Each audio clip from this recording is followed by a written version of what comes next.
Long before famous monuments like Stonehenge in England and the pyramids of Egypt were constructed, ancient people around the world built elaborate observation platforms.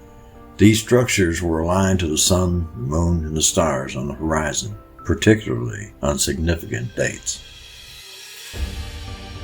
This was a way to mark the days, weeks, and months. This knowledge was important to both hunter-gatherer and farming communities. The ancient people of the earth utilized the stars to figure out when to plant and when to harvest their crops. They are the ones that named the constellations. Most of those names are still in use today. Knowing the time of year relative to the seasons was critical information. They also told stories about the heroes and the gods, with animals and mythological creatures represented by the stars in the sky. Beside the entertainment factor, these stories about the stars helped ancient storytellers teach both young and old and preserve their cultures while instilling moral values into the tribe's citizens. The earliest stargazers knew the difference between stars and planets. So like a curious traveler on a quest, we embark upon a journey of information. Stay with us for a ride into knowledge.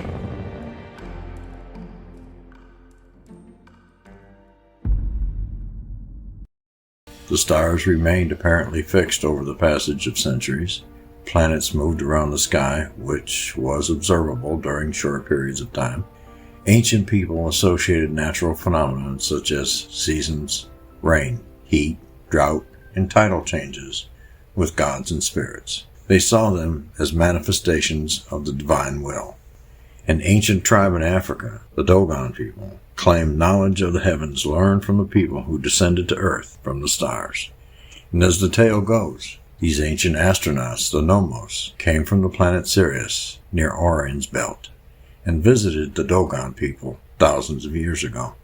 The Dogon people told two French astronomers in 1930 that Sirius really consists of two stars, as well as telling them the Earth was round and surrounded by space. And in 1970, astronomers confirmed the existence of a companion star to Sirius, named them Sirius A and B.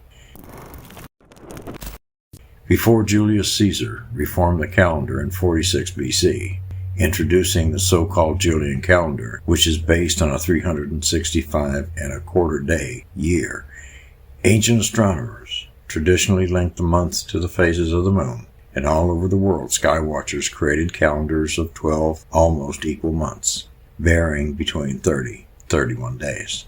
As early as 5,000 years ago, some of the first astronomers observed changes in the sun and the moon. They noticed patterns in the sun's rising and settings, in the shape and position of the moon on any given evening. They often built shrines or hinges that told them of key times, such as the winter and summer solstices, or the spring and fall equinoxes. This helped them to know when to plant crops after the frosts and when to harvest before winter descended. Hinges existed all over, and they were used to identify these important dates. Ancient astronomers could use it like a giant gun sight to determine whether the sun was rising in a certain direction. Ancient sailors used the stars to help them guide while they were at sea. The Phoenicians not only used the North Star, but looked to the sun's movement across the heavens to tell them their direction. Early astronomers realized that some constellations, such as the Big Dipper, were only seen in the northern part of the sky.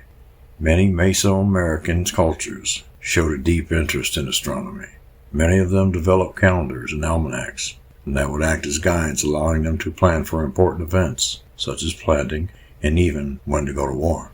We're all familiar with the Mayan calendar, which some claim predicted the apocalypse back in 2012. Well, we're still here, so I guess it didn't happen. But the truth is, the Mayan calendar is still one of the most advanced and sophisticated astronomical calendars ever. To develop this calendar, the Mayans made a very detailed observation regarding the motion of the sun, the moon, and the stars, and the other planets. Since Babylonians were among the first civilizations that began to write stuff down, they were also among the first to record observations of the sky. The ancient Babylonian astronomers were scribes who specialized in this field and performed an activity that was very important to the civilization. The movements of the stars and planets were noted in the star catalogs and were very detailed for that time. They contained daily, monthly, and yearly positions of the celestial objects around us. Back then, astronomy had quite significant mystical component, so these scribes also interpreted omens for the king and warned him about potential future events. Afterwards, the records were archived so that the future astronomers could use them and make their own observations.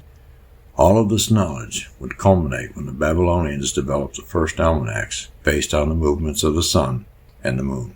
Most ancient civilizations believed that observing the movement of the planets could help predict the future and determine the course an individual's life would take. Most ancient civilizations believed that observing the movement of the planets could help to predict the future and determine the course that an individual's life would take. And scientists have incredibly advanced tools to look at the stars today. But in the era before light pollution, stargazing was much easier and simpler for the average person. Pretty early on, and in a variety of cultures, people realized that they could chart the stars and their movements for navigation. The Greek constellations were tied to their myths, illustrate how this information moved through time. But humanity's early star maps are much more than ancient artifacts. They became part of our history and culture and continue to inform modern science to a surprising degree today. It's interesting that the stargazing Babylonians made the first recorded observations of the later famous Halley's Comet during both its 164 BC and its 87 BC sightings. Okay, we had Will read this to point out how much ancient man relied on astrology. However, in the Bible there are several verses that caution against consulting the stars, sun, moon, or engaging in various forms of divination or astrology. The Bible generally discourages seeking guidance or making decisions based on these celestial bodies, as it is seen as a form of idolatry or divination, which goes against the monotheistic teachings of the Hebrew Bible. To give you one verse, Isaiah, "You are wearied with your many counsels. Let them stand forth and save you. Those who divide the heavens, who gaze at the stars, who at the new moon make known what shall come upon you. Behold, they are like stubble. The fire consumes them. They cannot deliver themselves from the power of the flame." Now this verse emphasizes the importance of worship and seeking guidance from Yahweh alone, rather than turning to astrology, divination, or celestial objects for answers or direction. And you can't see me shaking my head. Just more food for thought. Thanks for watching this and all our videos. Please like, share, and subscribe. And until we meet again, stay curious, fellow travelers, and have a great day.